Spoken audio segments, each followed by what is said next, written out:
नमस्कार साथियों, डिक्टेशन ठीक 5 सेकंड बाद स्टार्ट होगी।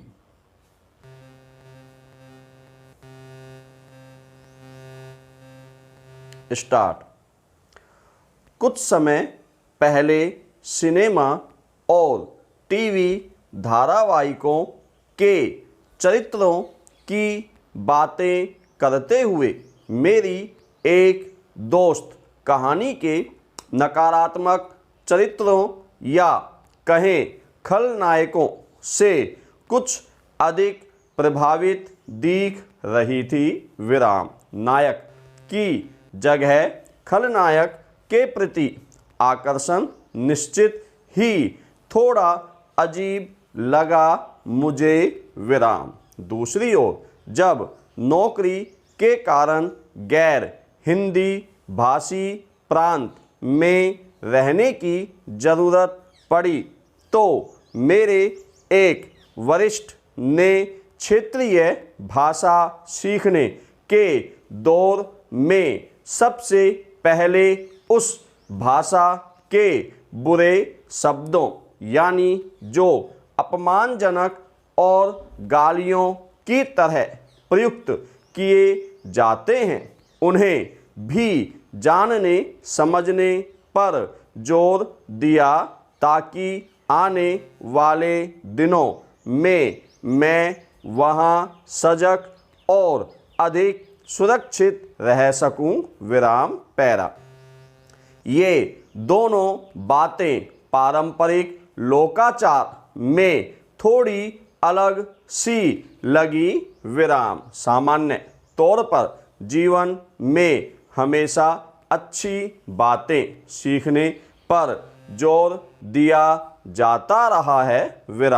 पर गहराई से सोचने पर लगता है कि आज के दौर में इस तरह का दृष्टिकोण भी बिल्कुल गलत भी नहीं है। शायद यह थोड़ा व्यवहारिक होगा कि हम समाज और व्यक्तित्व के हर अच्छे और बुरे पक्ष के बारे में खुलकर बात करें और समझें। दरअसल बचपन से ही हमें इस बात के लिए प्रेरित किया जाता है कि हम महान और सफल लोगों की जीवनी पढ़ें, उनके जीवन जीने के तरीकों को और उनके गुणों को अपने आचरण में आत्मसात करने की कोशिश करें।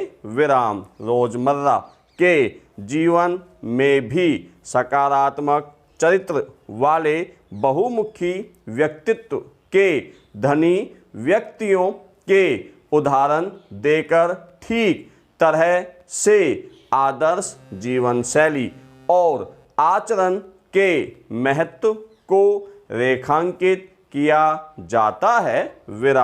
यही नहीं, हमारे माता पिता, शिक्षक और बाकी वरिष्ठ भी हमारे सामने पूरी कोशिश करते हैं कि उनके व्यक्तित्व के केवल अच्छे पक्ष का प्रतिबिंब ही हमारे मन में अंकित हो, जिससे भविष्य में हम भी उनके अच्छे प्रतिरूप या शायद उनसे भी बेहतर बन सकें।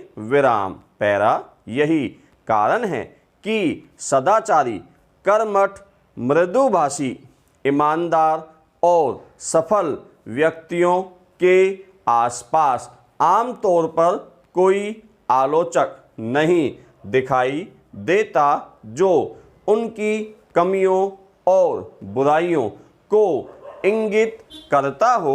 जबकि कबीर कह गए हैं, निंदक नियरे राखिए आंगन कुटी छबाए।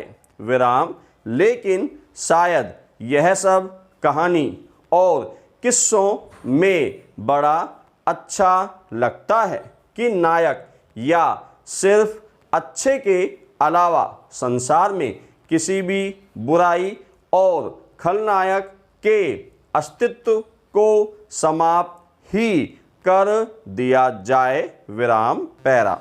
अगर हम किसी भी बात के उजले पक्ष या फिर सकारात्मकता में ही हमेशा खोए रहेंगे तो हमारी स्थिति कुछ हद तक उस कबूतर की तरह हो जाएगी जो बिल्ली के आने पर आंख मूंद कर अपने जीवन को उसकी दया दृष्टि के भरोसे पर छोड़ देता है।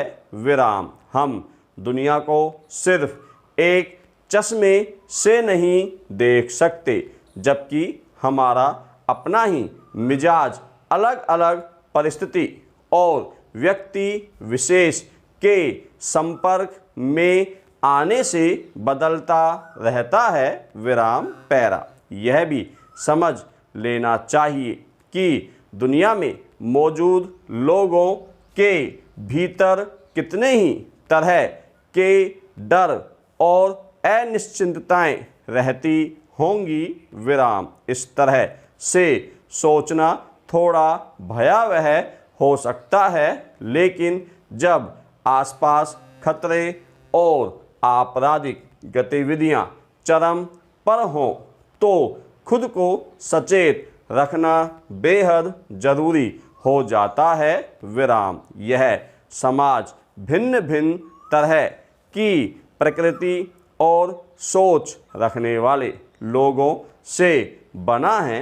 विराम। ऐसे में अपने खतरे और आसपास के खलनायक को पहचान कर अगर थोड़ी तैयारी, थोड़ा सजग रहा जाए तो हम मुसीबतों से खुद को काफ़ी हद तक बचा भी सकते हैं।